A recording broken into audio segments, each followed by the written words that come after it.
अगर मैं आपसे पूछूं कि आपने लास्ट रील कौन सी देखी थी, तो शायद आपको याद नहीं होगा। लेकिन आपको ये ज़रूर याद होगा कि आपने वो कौन सा काम करना था जो आपने किया नहीं। आजकल सब बिजी हैं, लेकिन कितने लोग एक्चुअली प्रोग्रेस कर रहे हैं? आप सुबह उठते हो, फ़ोन उठाते हो, एक रील, दो रील, एक नोटिफिकेशन, 10 नोटिफिकेशन, और फिर दिन के एंड पे एक गिल्ट। यार, आज कुछ किया नहीं यार, आज का दिन प्रोडक्टिव नहीं था। But here the truth, it's not your fault. अब दुनिया और दुनिया के काम करने के तरीके बदल चुके हैं, लेकिन हमारा दिमाग अभी भी उसके पुराने वर्जन पे चल रहा है। तो चलिए आइए इस वीडियो में समझते हैं कि कैसे आपका फोकस चोरी हो रहा है और आप इस चीज़ को समझ भी नहीं पा रहे, और कैसे आपका ब्रेन इस डिजिटल दुनिया के लिए अनप्रिपेयर्ड है, और कैसे वापस कंट्रोल लिया जा सकता है, स्टेप बाय स्टेप, सिंपल और practical. So let's begin. Chapter number 1, the war for your attention. हम सबको लगता है कि डिस्ट्रैक्शन सिर्फ हमारी वीकनेस है, लेकिन यहाँ पे मैं आपको एक बात बताऊं। There are thousands of people, highly paid engineers, psychologist और हैबिट साइंटिस्ट, जिनका सिर्फ एक ही काम है, how to keep you scrolling. वो सारे के सारे सिर्फ इस चीज़ पर रिसर्च करते हैं कि कैसे आपको अपने प्लेटफॉर्म पे ज़्यादा टाइम गुजरवाया जा सके, और कैसे आपको अपने प्लेटफॉर्म से हुक कर दिया जाए। टिकटॉक, इंस्टाग्राम, यूट्यूब शॉर्ट्स, इन सब के एल्गोरिथम का सिर्फ एक मिशन है, डोंट लेट यू स्टॉप। आप ये सोचते हो कि आप ऐप को यूज़ कर रहे हो, लेकिन रियलिटी में ऐप आपको यूज़ कर रही है। एक एक्सपेरिमेंट किया गया जिसमें दो ग्रुप्स ऑफ पीपल को सेम इंफॉर्मेशन दी गई। एक ग्रुप का फ़ोन उनके रूम के अंदर था और एक ग्रुप का फ़ोन उनके रूम से बाहर। सो guess what? जिनका फोन रूम के अंदर था उनकी कंसंट्रेशन सिग्निफिकेंटली लो थी, इवन दो के फोन टर्न्ड ऑफ था। इसका मतलब ये है कि डिस्ट्रैक्शंस का असर प्रेजेंस से होता है, यूजेज से नहीं। अगर हमें फोकस को बेहतर तरीके से समझना है तो हमें डिस्ट्रैक्शंस की साइकोलॉजी को समझना पड़ेगा। Chapter number 2, dopamine, the invisible force. आप कभी कभी अपने आप से ये बोलते हो, बस यार, आज से डिसिप्लिन हो जाऊंगा। फिर 2 दिन उस प्लान पे अमल करते हो और तीसरे दिन सब कुछ same.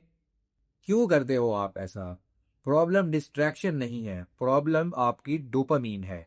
Dopamine is your motivation chemical. ये ब्रेन को ये बताती है कि ये एक्शन रिवॉर्ड लाएगा, इसको रिपीट करो। रील्स देखने से इंस्टेंट डोपामीन मिलता है, लेकिन डीप वर्ड से और फोकस्ड वर्ड से लेट डोपामीन मिलता है। तो आपका ब्रेन किस चीज को चूज करेगा? ऑब्वियसली द इंस्टेंट डोपामीन को। आपका ब्रेन गलत नहीं है, बस उसकी डिफॉल्ट सेटिंग्स गलत हो चुकी हैं। और अच्छी चीज यहाँ पर यह है कि ये सब रिवर्सिबल है, यानी आप अपने ब्रेन को दोबारा से डिफॉल्ट सेटिंग्स पे लेके जा सकते हो। Chapter 3, the real enemy, not phone but state switching. हम समझते हैं कि डिस्ट्रैक्शंस का मतलब होता है सिर्फ टाइम वेस्ट, लेकिन असली नुकसान ये नहीं है। The real damage is the state switching. आपका ब्रेन जब डीप काम करता है तो वो एक फ्लो स्टेट में चला जाता है। आपके थॉट्स बिल्कुल क्लियर होते हैं, आपका माइंड बिल्कुल क्लियर होता है, आपको अपना वक्त स्लो गुजरता हुआ महसूस होता है। बट एक छोटा सा नोटिफिकेशन, एक छोटी सी वाइब्रेशन आपके फ्लो स्टेट को ख़त्म कर सकती है। और साइंटिफिकली फ्लो वापस आने में 23 मिनट लगते हैं। यानी आप इस चीज़ से अंदाज़ा लगाएं कि आपके एक छोटे से नोटिफिकेशन ने आपके 23 मिनट बर्बाद कर दिए। और वक्त कितना कीमती होता है इस बारे में मुझे बताने की ज़रूरत नहीं है, लेकिन अगर आप अपना टाइम मैनेज करना बेहतर तरीके से सीखना चाहते हैं तो मैं एक वीडियो का लिंक यहाँ से आई बटन में डाल दूंगा, आप उसे ज़रूर चेक कीजिएगा। अब आप ये सोचिए कि ये सब कुछ आपके साथ दिन में कितनी बार होता है। यही मेन रीज़न है जिसकी वजह से आपको काम करते हुए भी प्रोग्रेस स्लो फील होती है। Chapter number 4, the one rule that changes everything. अब हमने प्रॉब्लम्स डिस्कस कर ली, अब बात करते हैं सॉल्यूशंस की। सबसे पावरफुल टेक्निक जो मैं पर्सनली खुद भी यूज करता हूं वो है द सिंगल टास्क इन्वायरमेंट। इसका मतलब ये है, जब आप काम कर रहे हो तो आपके इन्वायरमेंट के अंदर वो चीज़ जो आपके काम से रिलेटेड नहीं, वो फिजिकली एग्जिस्ट नहीं करनी चाहिए। स्टडी या फिर काम करने का मतलब ये है कि ना आपके पास फ़ोन हो, ना आपके पास कोई टैब ओपन हो, और ना ही कोई नॉइज़ आ रही हो। अपने फ़ोन को या तो किसी अलग कमरे में रख दो या फिर अपनी रीच से बाहर रखो। जब कोई भी चीज़ आपकी रीच से बाहर होती है तो आपका माइंड भी उस चीज़ के बारे में सोचना बहुत कम कर देता है। This single habit alone can triple your focus. Chapter number 5, the 45-15 deep focus method. आपको बस ये मेथड फॉलो करना है। 45 minutes of deep work and then 15 minutes की ब्रेक। उन 45 मिनट्स के दौरान ना तो आप फ़ोन यूज़ कर सकते हो, ना आप म्यूज़िक सुन सकते हो, ना आप अपना काम बदल सकते हो। सिर्फ एक ही काम आप करोगे 45 मिनट्स के लिए।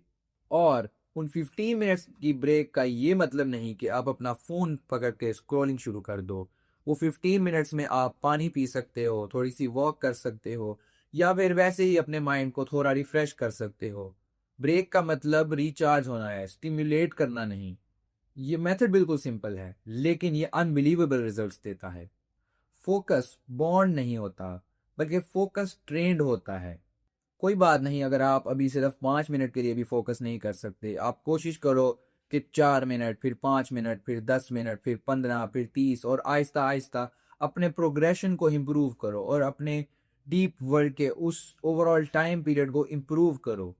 अगर आप हर दिन सिर्फ 0.1% भी बेहतर होते हो तो साल के एंड पर 365 डेज के बाद आप अपनी प्रेजेंट हालत से 37 गुना बेहतर हो चुके होगे। This is how compounding works. जो ही आप इस मेथड के आदी हो जाओगे तो आपको खुद से फील होगा कि हाँ यार मैं ये कर सकता हूँ, मैं और डीप वर्क कर सकता हूँ। Chapter number 7, identity shift. अब इस वीडियो की सबसे पावरफुल लाइन, आप वही बन जाते हो जो आप अपने आप को समझते हो। If you start telling your self I am someone he focus is really deep, so your actions will start matching your identity. Focus is not only a skill, it's a lifestyle. You are not weak, you are not broken, you are not late. आप एक ऐसी battlefield में हो जहां companies billions of dollars खर्च कर रही हैं सिर्फ आपकी अटेंशन ग्रैब करने के लिए। आज की इकोनॉमी पैसा, डॉलर या न्यूक्लियर नहीं है। आज की करेंसी अटेंशन है, आज की इकोनॉमी अटेंशन है। लेकिन अब आप समझ चुके हो कि ये सारी गेम क्या है और आप कैसे इस सारे को अपने कंट्रोल में ले सकते हो। अब चॉइस आपकी है। Do you want to consume और do you want to create? Your future depends on this one decision. अगर आपको ये वीडियो फोकस के ऊपर अच्छी लगी तो इस चैनल को सब्सक्राइब करें और इस वीडियो को लाइक करें, और मुझे कमेंट सेक्शन में बताइए कि आपको फोकस में सबसे ज़्यादा चैलेंजिंग पार्ट कौन सा लगता है। मैं ऑनेस्टली अपना फीडबैक उस पर ज़रूर दूंगा। और अगर आपके पास कोई वीडियो सजेशंस हैं तो मुझे ज़रूर शेयर करिएगा, मैं उस पर वीडियो इंशाल्लाह बना दूंगा। तब तक के लिए अल्लाह हाफिज़।